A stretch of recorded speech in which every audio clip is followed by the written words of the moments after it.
এপ্রিলের নির্বাচন, 12 দল বলছে এটা এপ্রিল ফুল হতে পারে। জনগণ বিদায় করেছে শেখ হাসিনাকে, এখন ইউনূসও যাচ্ছেন সেই পথেই। কথা কেবল বিরোধিতার নয়, প্রশ্ন উঠেছে দেশের বন্দরের ভবিষ্যৎ নিয়েও। এটাকে শুধু নির্বাচনের তারিখ ঘোরানোর খেলা, নাকি এর পেছনে আছে আরও গভীর কিছু? আজকের ভিডিওতে বিশ্লেষণ করব 12 দলীয় জোটের এই চাঞ্চল্যকর বক্তব্য এবং জানব তাদের দাবি অনুযায়ী এর নির্বাচন পেছানোর অর্থ কী দাঁড়ায় দেশের গণতন্ত্রের জন্য। 7 জুন শনিবার গণমাধ্যমে পাঠানো এক বিবৃতিতে 12 দলীয় জোট জানায় এপ্রিলের নির্বাচন কথাটি আসলে এপ্রিল ফুল হতে পারে। তাদের দাবি, দেশের সব গণতান্ত্রিক দল ডিসেম্বরের নির্বাচন চায়। জনগণ ভোটের অধিকার ফিরে পেতে শেখ হাসিনাকে সরিয়েছে, তাহলে এখন কেন আবার এপ্রিল? তারা বলছে রমজান, পরীক্ষা ও বৈরী আবহাওয়া সব মিলিয়ে এপ্রিলে নির্বাচনের জন্য অযৌক্তিক সময়। সবসময় বড় কথা, এই নির্বাচন পেছনের সিদ্ধান্ত কার ইশারায় হচ্ছে? তাদের দাবি, এটার উত্তর দেশের মানুষ জানে না। তাদের উত্তর, এটা দেশের মানুষ জানে না, জানলেও বিশ্বাস করছে না। 12 দল বলছে ডিসেম্বরেই নির্বাচন করতে হবে। তাদের মতে এপ্রিল মানে রমজানের পরপরই ভোট আয়োজন।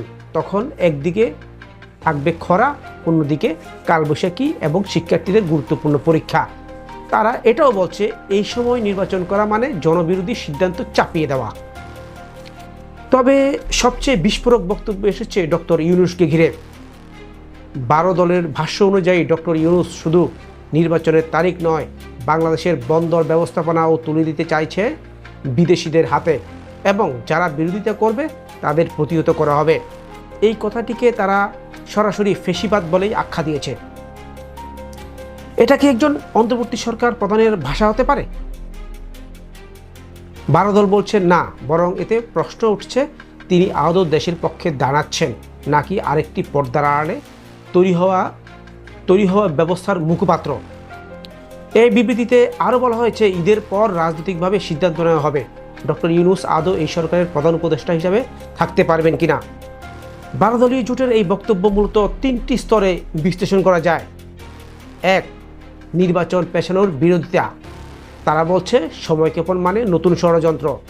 বিএনপি থেকে শুরু করে এই জোটের দলগুলো ডিসেম্বরের মধ্যেই ভোট চায়, অর্থাৎ সময় বাড়ানো মানেই রাজনৈতিক সমঝোতার ভান করে নিয়ন্ত্রণ প্রতিষ্ঠা।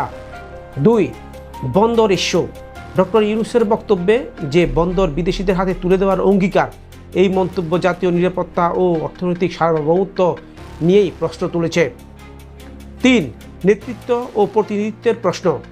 12 দল সরাসরি প্রশ্ন তুলেছে ডক্টর ইউনূস কি বাংলাদেশের বাস্তব রাজনৈতিক কাঠামোকে বুঝতে পারছেন, নাকি তিনি বহির্বিশ্বের একটি নির্দিষ্ট গোষ্ঠীর প্রতিনিধিত্ব করছেন? এই বক্তব্যের ভেতরে স্পষ্ট একটা বার্তা, এপ্রিলের নির্বাচন শুধু সময় নয়, নিয়ন্ত্রণ আর নেতৃত্বের প্রশ্ন। এবং রাজনৈতিক বিশ্লেষকরা বলছেন এই জোটের বক্তব্য আগামী কিছুদিনের সরকার ও নির্বাচন কমিশনের উপর চাপ বাড়াবে। ডিসেম্বরের গণদাবি আর এপ্রিলে ভোট, এই ব্যবধান কি কেবল সময়ের, নাকি এটাই হয়ে উঠছে নতুন রাজনৈতিক সংঘাতের সূচনা? বন্দরের প্রশ্নে জাতীয় নিরাপত্তা, নির্বাচনের প্রশ্নে জাতীয় ঐক্য, দুটোই এখন প্রশ্নবিদ্ধ। এখন দেখার বিষয় সরকার এই চাপ সামনে রাখতে পারে কিনা, আর দেশের মানুষ কোন সিদ্ধান্ত নেয়। কিন্তু আপাতত একটাই কথা, ভোটের সময় নয়, ভোটের ভবিষ্যতই এখন সবচেয়ে বড় প্রশ্ন। পাঠক, এই ব্যাপারে আপনার মতামত কি? লিখে জানান কমেন্টে। এরকম আরও বিশ্লেষণ পেতে আমাদের ইউটিউব চ্যানেল সাবস্ক্রাইব করে রাখুন বা ফেসবুকে পেজে ফলো দিয়ে আপডেট থাকুন। আজ এই পর্যন্তই, ধন্যবাদ।